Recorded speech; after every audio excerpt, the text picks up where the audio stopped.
Hi again, everybody. I'm going to be working through one of the ideal gas law problems with you.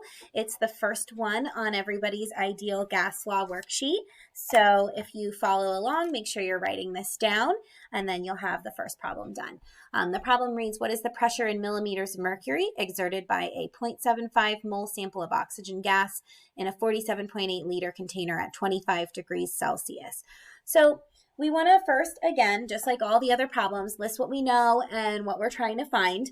The pressure units are going to be millimeters of mercury. It says so right in the problem, and so that's important. We want to make sure that we take note of those units. That's also going to control which of the R values we're going to be using. So I would encourage you guys to go back and watch the notes and take a look at the notes. I've included a Google Doc with all the notes in the videos on Google Classroom. So let's start with what we know. Well, first of all, we know that we're looking for pressure. Pressure is what we're going to be finding, and we want to make sure that our units for pressure are in millimeters of mercury. We know that we have 0.75 moles of this sample, so that means N is going to equal 0.75. N is number of moles. We know that our volume is 47.8 liters. This is where it's really important to be familiar with your units because it doesn't always say a volume of or a pressure of. You want to make sure that you know which units belong to which variables.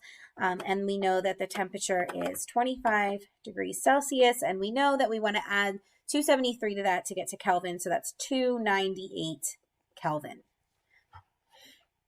All right, so I know pressure. It's just pressure, not pressure one. I know pressure, I know number of moles, I know volume, and I know temperature. And I'm sorry, I don't know pressure, but I know all the rest of them. And so that means that I want to solve for pressure, and the ideal gas law, which is what we're using in this problem, looks like this. PV equals nRT. P is pressure, V is volume, N is number of moles, R is a constant value. It's in the notes, and it has a different numerical value depending on the pressure units. So that's why it's really important that we know what our units are. Pressure here is millimeters of mercury, and that controls what our R value is going to be. And then T is equal to temperature. So I'm going to take all of my known variables and I'm going to plug them in to the ideal gas law equation and solve for the one that's missing.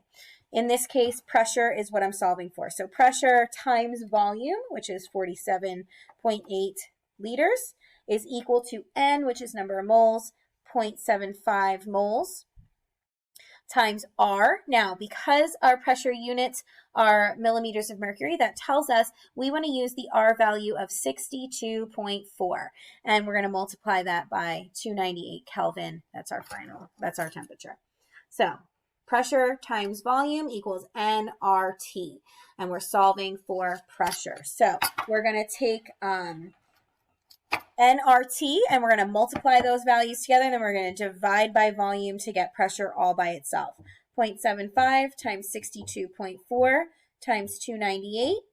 We're going to divide that by the volume, 47.8 liters, and that gives us a pressure of 292 with 3 sig figs. And remember, it told us what unit to use, millimeters of mercury. So that's how you would use the ideal gas law to solve a problem. Now, it doesn't matter what your missing variable is. You're going to solve all of them the same way. So just solve for what's missing. Write down what you know. Make sure that you list, just like we did over here, what you don't know as well, so you know what you're solving for. But all the problems on the next worksheet deal with the ideal gas law, and that is how you solve those problems. As always, please let me know if you have any questions. Email me, Google Hangouts me, we can set up a Google Meet. Whatever you guys need, just let me know, and I'm going to be back with another example of a gas stoichiometry problem.